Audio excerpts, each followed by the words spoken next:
जय हिंद, जय भारत। मैं आप सबका स्वागत करता हूं।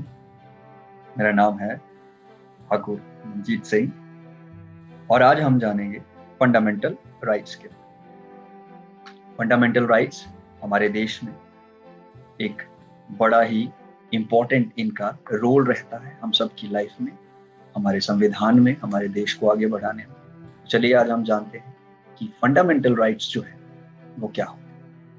अभी इससे पहले कि हम ये समझें फंडामेंटल राइट्स क्या होते हैं, हमें ये जानना बहुत जरूरी होगा कि राइट क्या होता है। राइट जिसको हम हक कहते हैं। अब ये हक हमें एक पावर या प्रिविलेज के रूप में हासिल होता है और बाय वर्च्यू ऑफ लॉ ये हमें मिलता है। आप समझते हैं फंडामेंटल क्या है? तो फंडामेंटल एक बेसिक प्रिंसिपल है,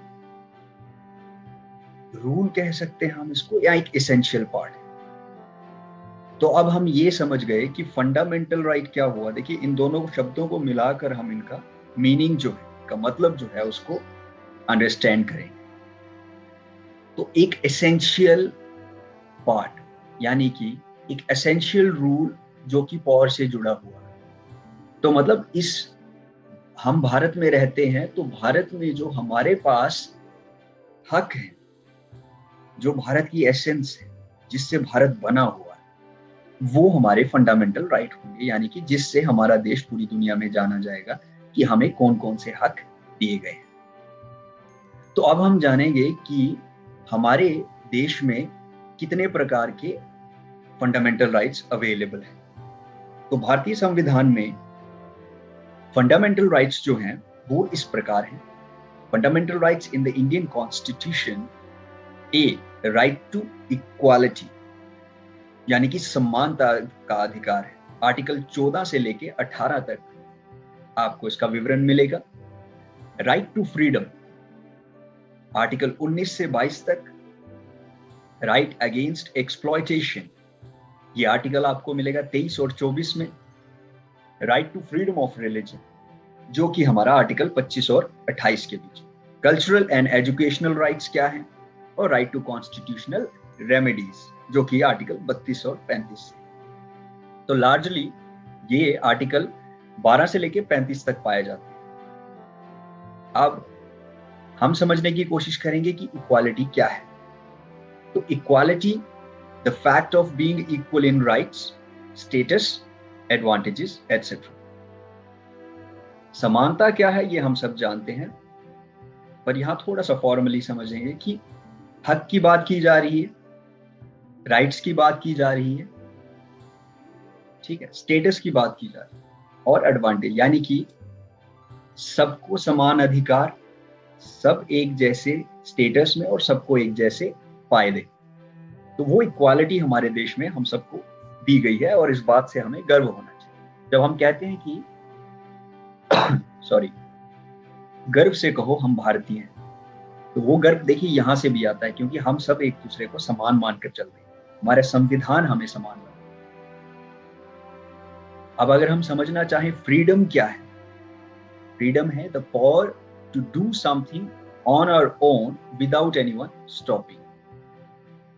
मतलब किसी के रोक के बिना हमारे पास कुछ काम करने की इजाजत है, आजादी है, हम वो काम कर सकते हैं। हमेशा इस बात को आप मान के चलिए कि आजादी जो है वो कहाँ है और कहाँ नहीं है, इन बातों को हमें समझना हो। तो वो हम समझेंगे जो हम हमारे आर्टिकल्स में लिखा गया है हमारे राइट्स के बारे में। अभी एक्सप्लॉयटेशन को समझेंगे। तो एक्सप्लॉयटेशन क्या है? एक अनफेयर ट्रीटमेंट है किसी के द्वारा जो पावर हो, यानी किसी के पास कोई शक्ति है, कोई पावर है, ताकत है, जिससे वो दूसरों का फायदा उठाए। और ज्यादातर हमारे देश में जो देखने को मिलती है वो है चाइल्ड लेबर और forced trafficking of girls in prostitution. यहां एक्सप्लॉयटेशन हो रहा है।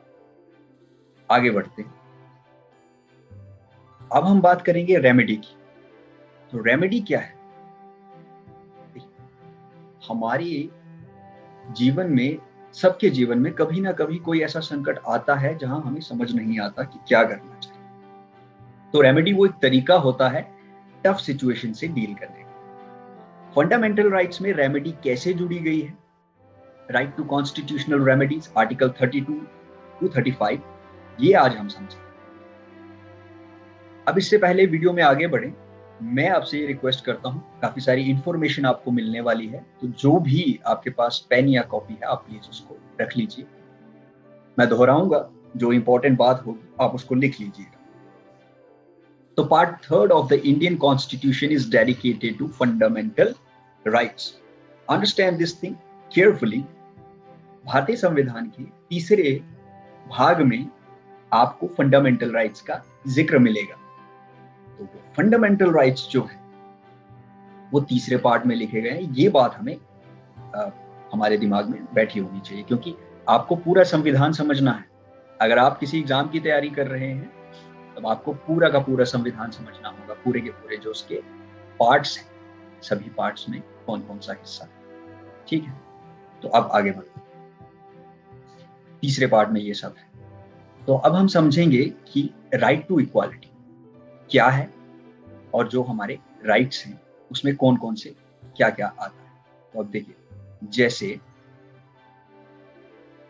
हमारे पास राइट टू इक्वालिटी आता है, इसमें कौन कौन से आर्टिकल आते हैं। देखिए, इसमें आर्टिकल आपके आएंगे 14 से 18 तक।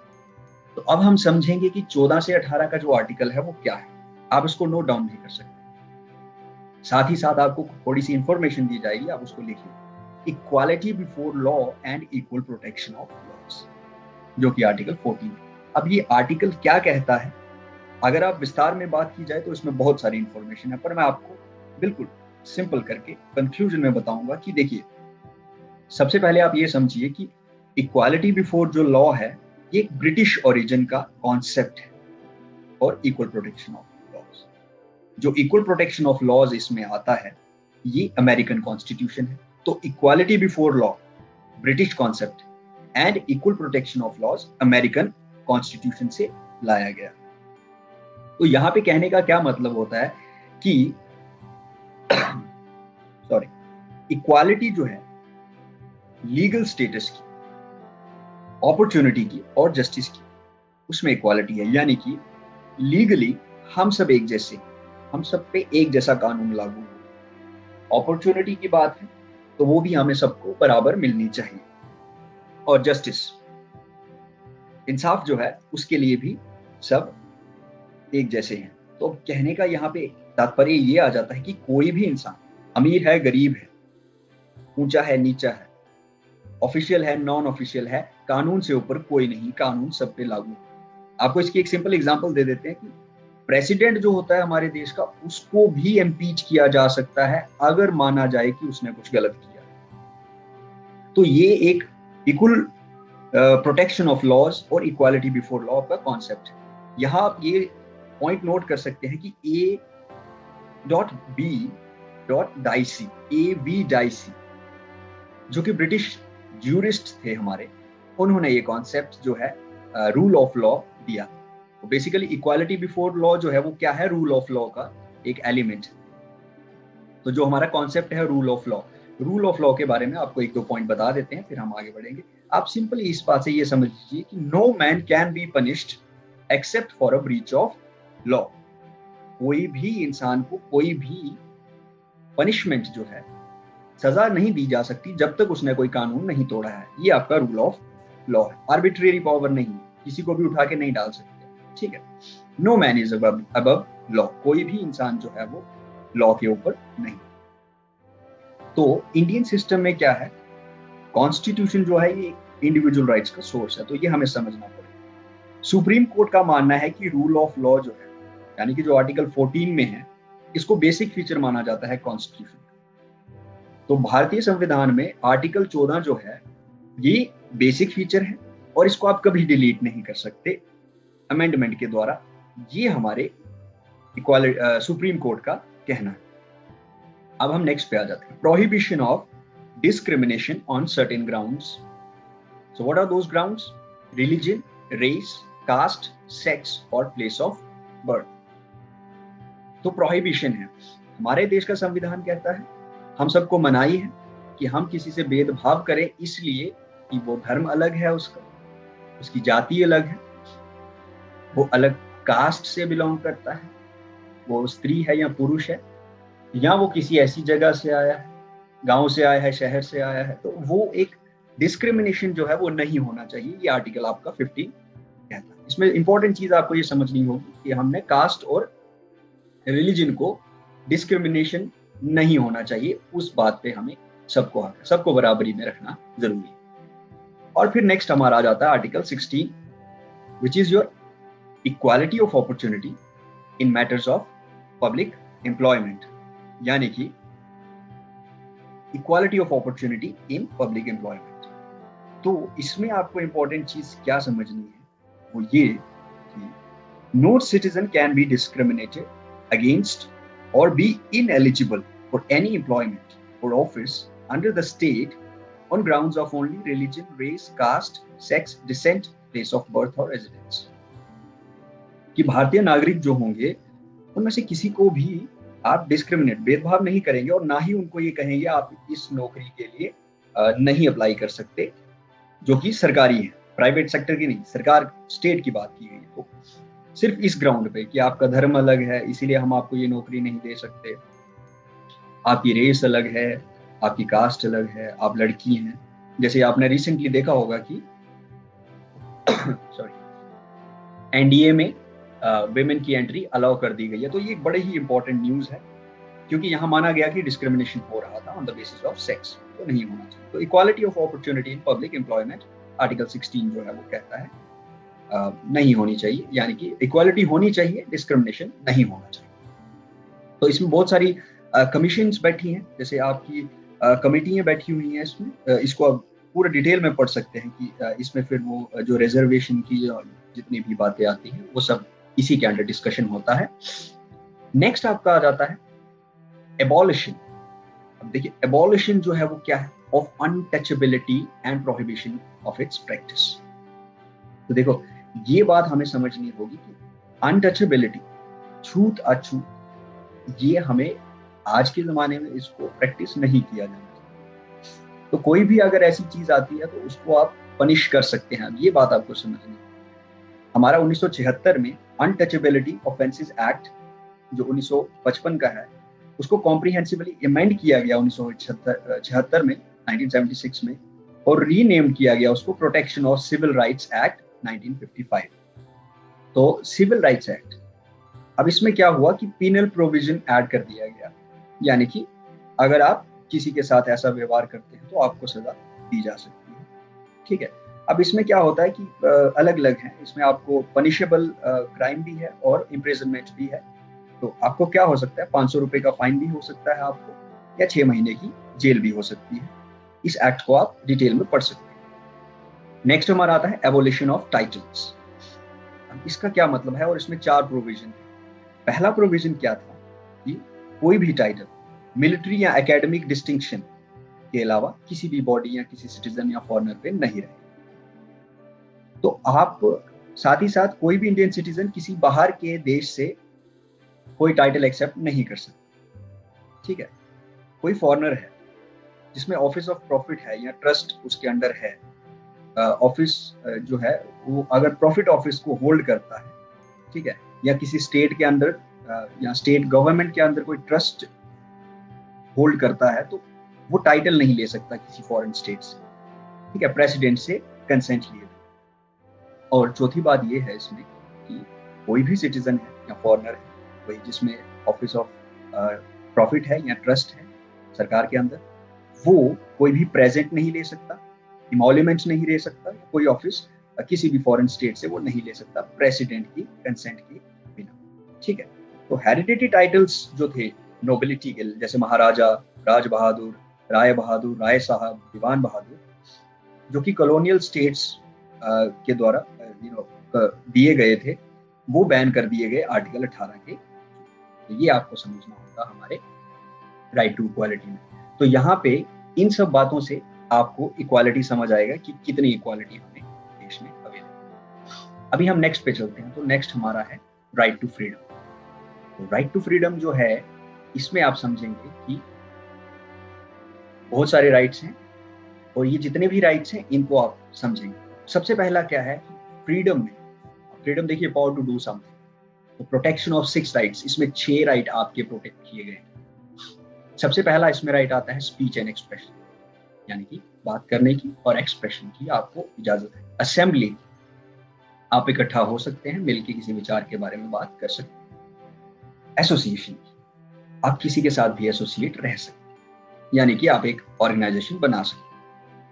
मूवमेंट की, चलने की, रेजिडेंस की और प्रोफेशन की, ये आपको फ्रीडम रहेंगी, ये आर्टिकल 19 में दिया गया है।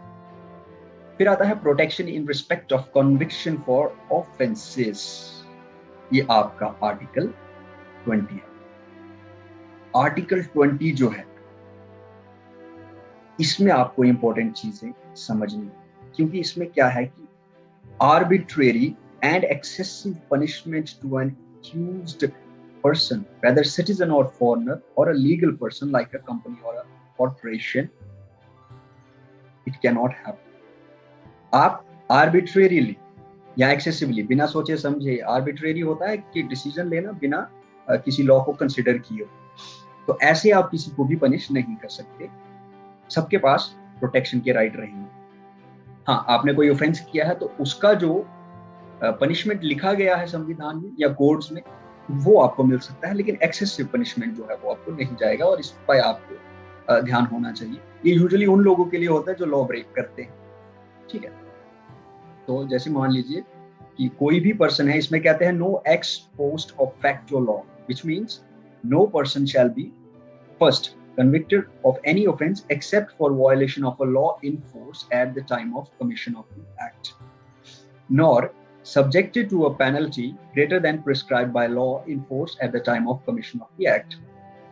यानी कि जिस समय किसी ने कोई अपराध किया, अगर उस समय कोई कानून लागू नहीं था तो उसके लिए आप उसको सजा नहीं दे सकते, और जितनी पेनल्टी लिखी गई है वो पेनल्टी ही पे करेंगे, आप उससे ज्यादा अमाउंट आपको पे नहीं करना।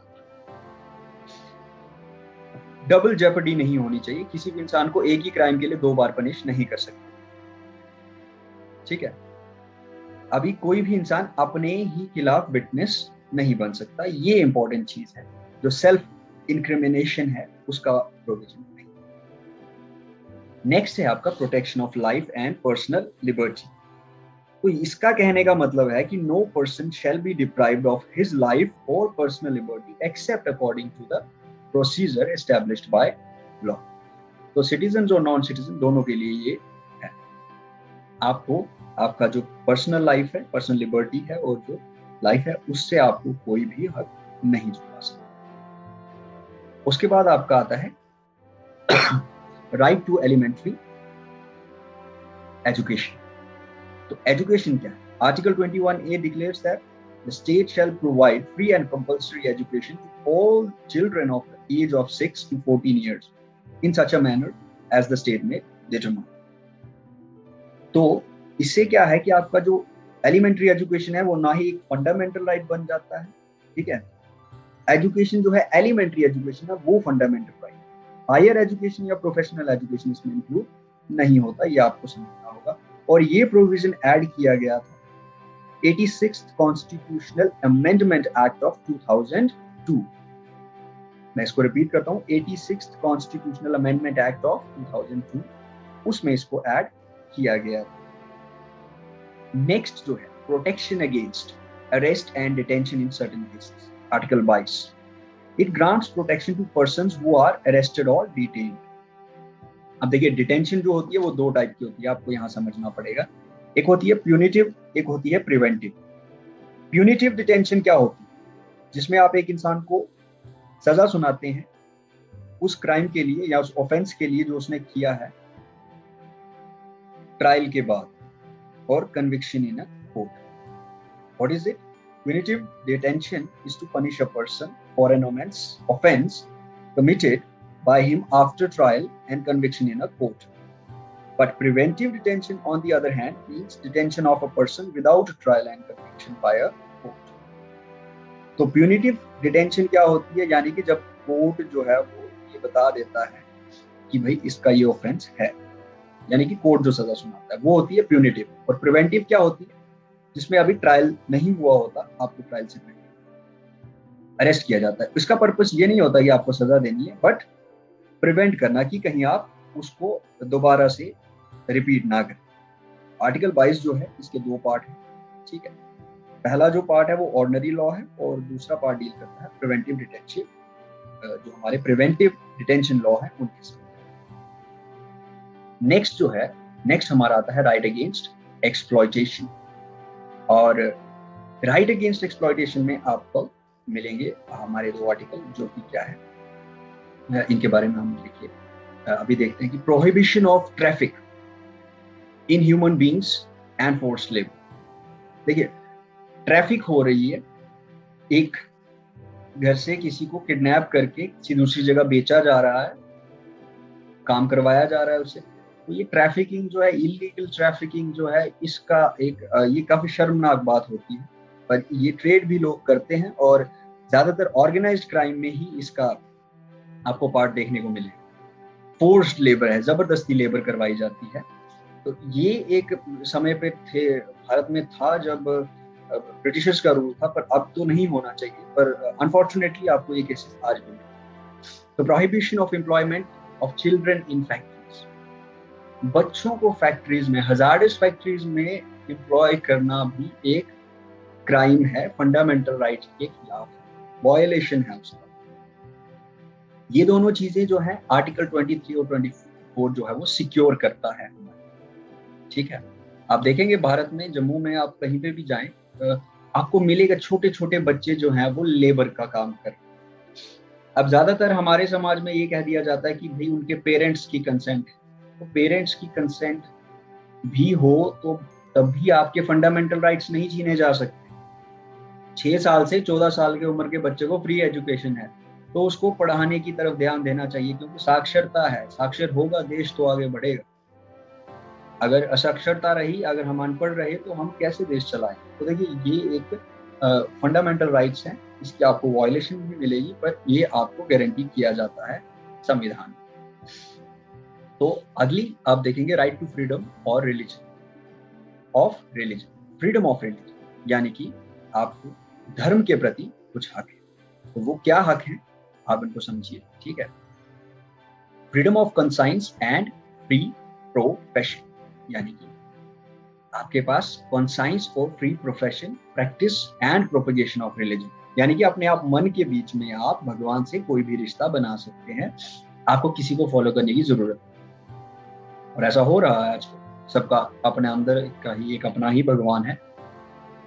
प्रोफेशन है, प्रैक्टिस, आप कोई भी धर्म चुन लीजिए, सॉरी, आप उसके प्रैक्टिस में जाइए, यानी कि वहां पे आप उसको जो है प्रैक्टिस कर सकते हैं। उसमें जो रिचुअल्स आप बनाएंगे, जो भी रूटीन्स आप बनाते हैं, वो आप कर सकते हैं, और आप प्रोपगेशन उसको आगे बढ़ा सकते हैं। ये आर्टिकल 25 आपको इजाजत देता है कि आप अपने धर्म को जो है वो लेके चलिए आगे, ठीक है। Freedom to manage religious affairs. अब ये आर्टिकल 26 जो है, ये क्या कहता है कि एवरी रिलीजियस डिनोमिनेशन और any of its section shall have the following rights. तो उसमें 4 राइट्स रहेंगे। Right to establish and maintain institution for religious and charitable purposes, यानी कि आप कोई भी संस्था खोल सकते हैं, इंस्टीट्यूशन खोल सकते हैं, आप उसको चला सकते हैं धर्म के लिए और दान के लिए, चैरिटेबल के लिए और religious purposes. Right to manage its own affairs in matters of religion. तो धर्म के प्रति जो भी आपका फैसला लेना है, वो आप अपने धर्म के अनुसार ले सकते हैं। Right to own and acquire movable and immovable property. अब आपको धर्म चलाने के लिए इंस्टीट्यूशन बनाना है, तो आप उसके लिए प्रॉपर्टी ले सकते हैं, यानी कि मूवेबल होगी, जो भी आप प्रॉपर्टी लेंगे, व्हीकल्स वगैरह होते हैं। इमूवेबल प्रॉपर्टी, लैंड प्रॉपर्टी, कोई building. Right to administer such property in accordance with law. तो उस प्रॉपर्टी को कैसे चलाना है, ये आप डिसाइड कर सकते हैं। अब राम जन्मभूमि है, तो उसको श्री राम के भक्त ही चलाएंगे, उसको धर्म ही चलाएगा कि कैसे चलेगा। अगर कोई मस्जिद है, तो वो उसको वही बताएंगे कि कैसे चलेगा। फिर आपका आता है freedom from payment of taxes for promotion of any religion. बड़ी सिंपल सी बात है, अगर आप रिलीजन में जो काम कर रहे हैं, अगर आप उसमें से मुनाफा कमा रहे हैं, चैरिटेबल दे रहे हैं, तो आपको उसको टैक्सेस के लिए कोई भी बाध्य नहीं। Freedom from attending religious instruction और worship in a certain educational institution. अब देखिए, एजुकेशनल इंस्टीट्यूशन जो स्टेट द्वारा फंड किए जाते हैं, यानी कि जैसे गवर्नमेंट स्कूल्स होते हैं, तो वहां पे आपको कोई भी धर्म नहीं सिखाया जा सकता। ये आपको समझना, आपको सरकारी स्कूलों में कोई भी धर्म नहीं सिखाएगा कि आप इस धर्म को मान के चलिए, आप इस धर्म को, वो फ्रीडम है, क्योंकि आपका धर्म आपका है, वो किसी और का नहीं है। तो ये हमारा रहा आर्टिकल 28। अब हम नेक्स्ट चलते हैं, तो कल्चरल एंड एजुकेशनल राइट्स आ जाते हैं हमारे। कल्चरल एंड एजुकेशनल राइट्स जो है उसमें क्या आते हैं, माइनॉरिटीज की बात की जाती है। आई एम श्योर आपको माइनॉरिटीज का पता हो। तो माइनॉरिटीज जो है, जो पॉपुलेशंस हैं हमारे देश में, जो कम है पर इस देश का हिस्सा है, वो भी भारतवासी है, तो उनको क्या जो राइट्स मिले हैं वो है protection of language, script and culture, यानी कि उनको अपनी लैंग्वेज प्रिजर्व करने का, अपनी स्क्रिप्ट जो है और कल्चर जो है उसको प्रिजर्व करने का उनको हक मिलता है आर्टिकल 29। इनकी एक्सप्लेनेशन में अगर हम जाएं तो काफी ज्यादा आएगा, लेकिन कुछ पॉइंट मैं आपको एक बता देना चाहता हूँ, जो यानी कि all minorities shall have the right to establish and administer educational institution of their choice. यानी कि जितनी भी माइनॉरिटीज हैं उनके पास हक है कि वो एस्टैब्लिश करें और उसको चलाएं educational institution of their choice. यानी कि अगर उनको लगता है कि अपनी माइनॉरिटी को प्रोटेक्ट करने के लिए उनको कोई स्कूल बनाना है या कोई इंस्टीट्यूशन बनाना है, तो वो बना सकते हैं, ये उनको हक है। ठीक है।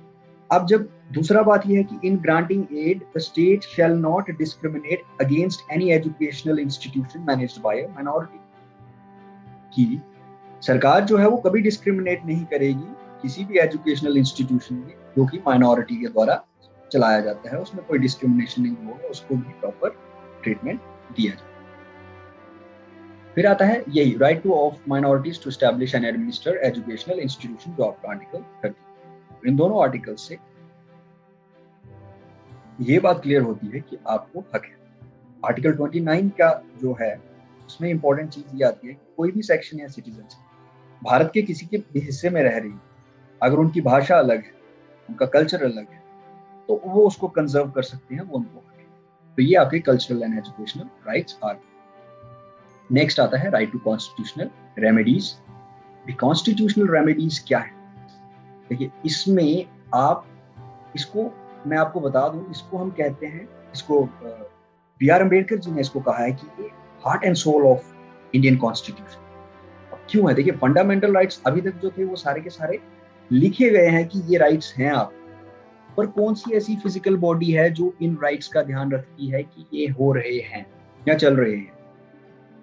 तो उसमें आपके पास आता है right to constitutional remedies, article 32। ये कहता है कि आपके पास हक है, you have the right to move the Supreme Court for enforcement of fundamental rights, including the writs of habeas corpus, mandamus, prohibition, certiorari, quo warranto।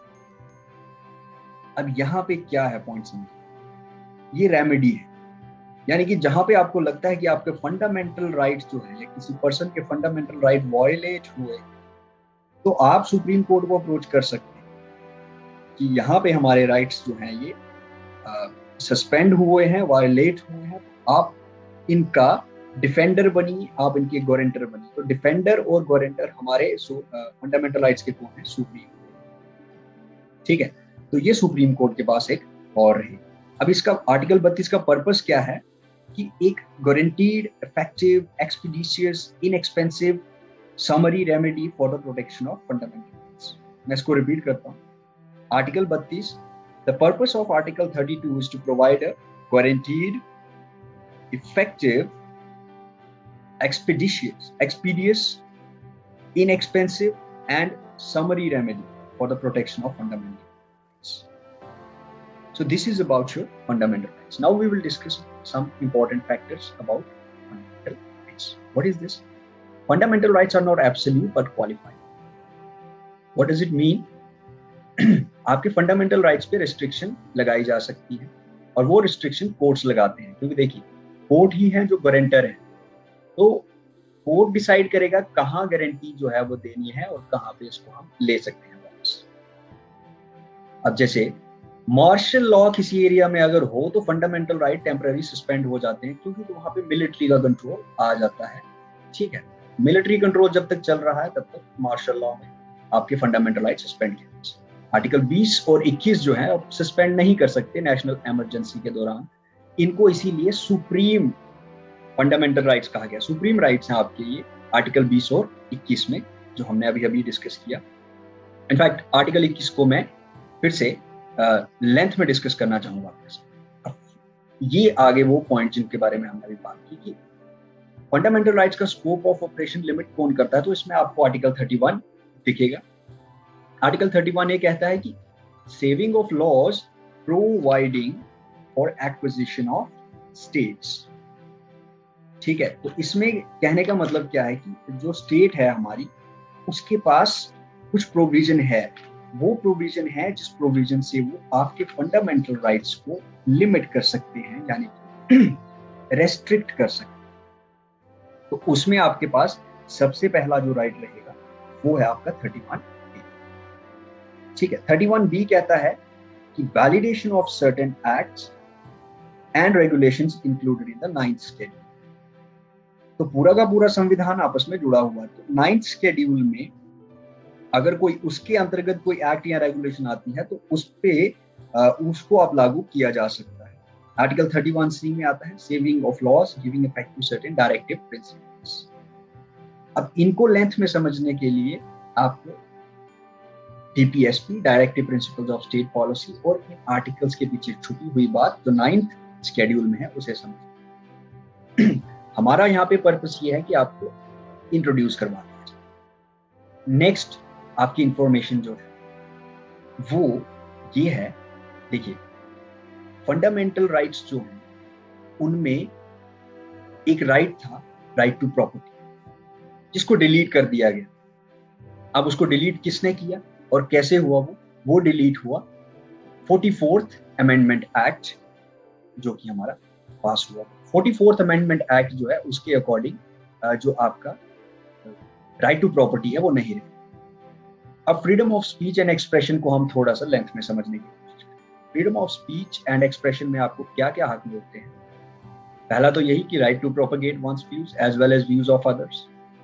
Freedom of silence, आपको silent होने का, साइलेंस मेंटेन करने का भी freedom है। जरूरी नहीं कि आपको एक्सप्रेशन ही करना पड़े, there is no binding on. Next इसमें जो आपका आएगा वो ये है कि right to know about government activities and right against tapping of telephonic conversations. Telephonic conversations को टैप करने से आप रोक सकते हैं, ये आपके पास आ गया। राइट अगेंस्ट बंद called by a political party और ऑर्गेनाइजेशन, यानी कोई भी पॉलिटिकल पार्टी है या ऑर्गेनाइजेशन है, अगर वो किसी बंद का ऐलान करती है तो आपके पास हक है कि आप उस बंद को जो है वो मना कर दे कि आप उसमें पार्टिसिपेट नहीं करेंगे। चॉइस आपके पास। अभी protection of life and personal liberty article 21, इसमें आपको A से Z तक आर्टिकल है। ये सारे के सारे आर्टिकल्स इस वीडियो में आपको इसीलिए दिए गए हैं ताकि आपको एक इंट्रोडक्शन। तो देखिए सबसे पहले आपका आर्टिकल आएगा right to live with human dignity, right to health, right to live livelihood, right to shelter. ये हक हमारे पास है। हमें डिग्निटी के साथ रहने का हक है, अच्छी सेहत बनाने का हक है, एक घर बसाने का, लिव लाइवहुड होने का हक है, और शेल्टर का भी हमें हक है, क्योंकि ये आप सब ले सकते हैं, आपको कोई नहीं रोके। नेक्स्ट आपके पास आएगा एक डिसेंट एनवायरनमेंट। ठीक है, right to decent environment including pollution free water and air and protection against hazardous industries. तो जो हैजार्डस इंडस्ट्रीज है उनके खिलाफ प्रोटेक्शन, एक पोल्यूशन फ्री वाटर और एयर की क्वालिटी, ये आपका हक है और ये सरकार को आपको देना है। ये जो राइट है, आपको एक और हक है, right not to be driven out of a state. आपको आपकी स्टेट से बाहर नहीं निकाला जा सकता अनलेस कि आपने कोई वैसा क्राइम किया, तो ये भी आपका एक राइट है। नेक्स्ट आपका जो राइट है वो अभी रहा स्क्रीन पे, वो ये है कि right of women to be treated with decency and dignity, and right to privacy. Right of women to be treated with decency and dignity. जो women हैं उनके पास हक है कि उनको डिसेंसी और डिग्निटी से ट्रीट किया जाए। देखिए ये बात तो अंडरस्टूड है कि फीमेल जो है she is the propagator of this world, she is the mother, so she has to be treated with decency and dignity. आपके पास राइट टू प्राइवेसी है, आप प्राइवेट अफेयर्स रख सकते हैं और प्राइवेसी मेंटेन कर सकते हैं। आपको प्राइवेसी रखना कोई बुरी बात नहीं है और आपको हक है, आपका फंडामेंटल राइट है। अब आपके पास कुछ ऐसे राइट्स हैं जिनको आप इस्तेमाल कर सकते हैं, जैसे फ्री एजुकेशन है, आर्टिकल 21A आपने पढ़ा, एलिमेंट्री एजुकेशन फ्री है। राइट टू इंफॉर्मेशन है, आप जानकारी हासिल कर सकते हैं सरकार की गतिविधियों के बारे में। Freedom of speech of and expression में से वो निकल के आता है। फिर आता है राइट टू रेपुटेशन, यानी कि आपको एक रेपुटेशन मेंटेन करने का भी हक है। आप राइट टू ट्रैवल अब्रॉड, आप एक देश से दूसरे देश में जा सकते हैं अपना भविष्य बनाने के लिए, घूमने फिरने के लिए, आपको वो भी आजादी है। ये सारे के सारे आपके आर्टिकल 21 में आते हैं। फिर आता है right against bonded labour, right against handcuffing and right against inhuman treatment. Bonded labour, आपको कोई भी बाध्य करके आपसे काम नहीं करवा सकता, अगर वो करवाता है तो वो आपके फंडामेंटल राइट्स की वायोलेशन। राइट अगेंस्ट हैंडकफिंग, कुछ केसेस में आपको हथकड़ी नहीं लगाई जा सकती। राइट अगेंस्ट इनह्यूमन ट्रीटमेंट, तो राइट अगेंस्ट इनह्यूमन ट्रीटमेंट क्या है, यानी कि आपके साथ दुर्व्यवहार। राइट अगेंस्ट हैंडकफिंग में आपने काफी बार देखा होगा मूवीज में, कुछ लोगों को अरेस्ट करने पुलिस जाती है पर वो उनको हथकड़ी नहीं लगाती, वो उनसे कहती है कि आप प्लीज हमारे साथ स्टेशन चलिए। So that case has to be understood at length, उसको डेप्थ में आपको पढ़ना। अभी हम सिर्फ राइट को introduction. Right to free legal aid, right to free trial, right to hearing and right against custodial harassment, right against public hanging। ये आपके legal rights. Free legal add आपको मिलनी चाहिए, ट्रायल आपका होना चाहिए, आपकी बात सुनी जानी चाहिए, बिना बात सुने आप पे कोई भी इल्जाम नहीं थोप दिया जाना चाहिए जब तक सबूत ना हो।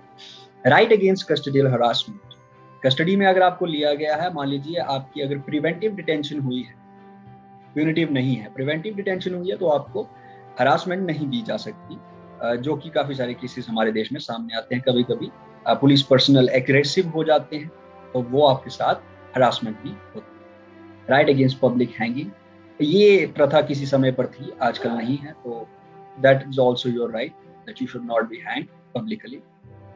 Also few things which are left from this is right to emergency medical aid, right to timely medical treatment in the government hospitals and right against delayed execution। ये भी आपके पास rights available हैं। as well as you have the right of prisoner to have necessities of life, right against solitary confinement and right to speedy trial। ये आपके पास right available रहेंगे। ये prisoners के right है, बिकॉज डजंट मैटर कि क्या crime commit किया गया है क्या नहीं। तो ये रहे आपके आर्टिकल 21 के राइट्स। अभी हम बात करेंगे कुछ क्वेश्चंस पे जो कि प्रीवियस ईयर्स में कम अक्रॉस हुए हैं, and you can just get an idea, आपको एक आइडिया मिल जाएगा किस तरीके के सवाल पूछे जा सकते हैं अभी तक जो हमने इंफॉर्मेशन दी। अब जैसे आपके पास ये क्वेश्चन है कि which of the following articles abolished the practice of untouchability. Untouchability जो है वो कौन सा आर्टिकल एबॉलिश करता है फंडामेंटल राइट्स में? तो ऑप्शन है article 17, 19, 14, 20। So we read that is article 17 जो कि राइट टू इक्वालिटी में आता है। Untouchability on the basis of race, gender, sex, caste, it is but this is important thing you have to understand is the constitution has not clearly defined untouchability। Constitution ने untouchability को clearly define नहीं की, और civil rights protection act जिसके बारे में हमने पहले भी डिस्कस किया, वो पनिशमेंट प्रोवाइड करता है। 6 months की इंप्रिजनमेंट हो सकती है या 500 रुपया फाइन आपको हो सकता है। नेक्स्ट हमारे पास 2 क्वेश्चन और हैं। देखिए, freedom of press is mentioned in which of the following rights, because these days press is in the news, or recently it has been in the news, so that is why equality before law, right to expression, union freedom, or work security। तो इसका answer रहेगा right to expression. देखिए direct mention कोई नहीं, there is no direct mention of this right, rather it is inferred from right to freedom of speech and expression. Article 19(1)(a) से इसको निकाला गया, एक इन्फरेंस बनाई, यहाँ से ये आइडिया भी निकल के आता है। According to Indian constitution right to life is जी बिल्कुल फंडामेंटल राइट है आपका, right to life and property. देखिए अब अभी जो A to Z मैंने राइट आपको दिए हैं वो सारे के सारे क्या हैं, फंडामेंटल राइट्स। ठीक है, नेक्स्ट आप 2 क्वेश्चन और ले लेते हैं कि कौन सा फंडामेंटल राइट जो है can be control by the preventive detention act. तो आप समझ गए होंगे कि प्रिवेंटिव डिटेंशन क्या है और प्यूनिटिव डिटेंशन क्या है। तो कौन सा फंडामेंटल राइट है जो कंट्रोल किया जा सकता है प्रिवेंटिव डिटेंशन एक्ट, तो उसका आंसर है राइट टू फ्रीडम। देखिए किसी क्रिमिनल को आप फ्रीडम नहीं दे सकते, तो उन केसेस में ये अवेलेबल रहेगा। Which among the following is not a preventive detention act. देखिए ये क्वेश्चन आपके लिए हिंट है, आपको समझना होगा कि प्रिवेंटिव डिटेंशन एक्ट जो है, यहाँ प्रिवेंटिव डिटेंशन जो होती है उसमें कितने कितने एक्ट आते हैं। तो मैं आपको एक आइडिया दे देता हूँ, उसमें आपका रहेगा प्रिवेंटिव डिटेंशन एक्ट 1950 जो कि 69 में एक्सपायर हो गया। इंटरनल सिक्योरिटी के लिए MISA माइसा है, maintenance of internal security act 1971, इसको 1978 में रिपील कर दिया गया। आपका कॉफेपोसा है, conservation of foreign exchange and prevention of smuggling activities act. ठीक है, आपका नेशनल सिक्योरिटी एक्ट है आपका। इसमें बहुत सारे एक्ट हैं, अगर आप A से कैटेगरी स्टार्ट करेंगे, A से लेके H तक आपको ये राइट मिलेंगे, तो आप प्लीज इनके बारे में रीड कर लीजिए। तो Which among the following is not a preventive detention act? तो इसमें से डायरेक्ट आंसर है foreign exchange regulation act. Tada है, पोटा है, ये आपके प्रिवेंटिव डिटेंशन एक्ट आए हैं और ये काफी न्यूज में रहे, इसीलिए ये क्वेश्चन कम अक्रॉस हुआ आपके examination. So similarly you will get many questions. तो अब मैं आपसे सिर्फ यही कहना चाहूंगा कि जो भी आपको इन्फॉर्मेशन यहाँ प्रोवाइड की गई है, बिल्कुल वो इन्फॉर्मेशन 100% नहीं है, बिकॉज संविधान में जो बहुत सारी चीजें लिखी गई हैं, हर एक आर्टिकल पे एक आर्टिकल लिखा जा सकता है, किताब लिखी जा सकती है इन सभी फंडामेंटल राइट्स पे, पर हमारा पर्पस ये है कि उनको समझना कि वो क्या है और एग्जाम पर्सपेक्टिव से क्या क्या पॉसिबिलिटी हो सकती। तो इस उम्मीद के साथ कि आप जहाँ पे भी रहेंगे फंडामेंटल राइट्स की रिस्पेक्ट करेंगे, अपने भी और दूसरों के भी, उस रिस्पेक्ट को मेंटेन करते हुए आप आगे बढ़ेंगे जीवन में। हमारी शुभकामनाएं आप सबके साथ हैं और उम्मीद करते हैं कि आप जो है जहाँ पे भी अपने जीवन में होंगे आप इसको फॉलो करेंगे। Thank you so much for being with us and wish you good luck for your life and your exam. Thank you so much for watching this video. Subscribe if you want more videos. Thank you so much.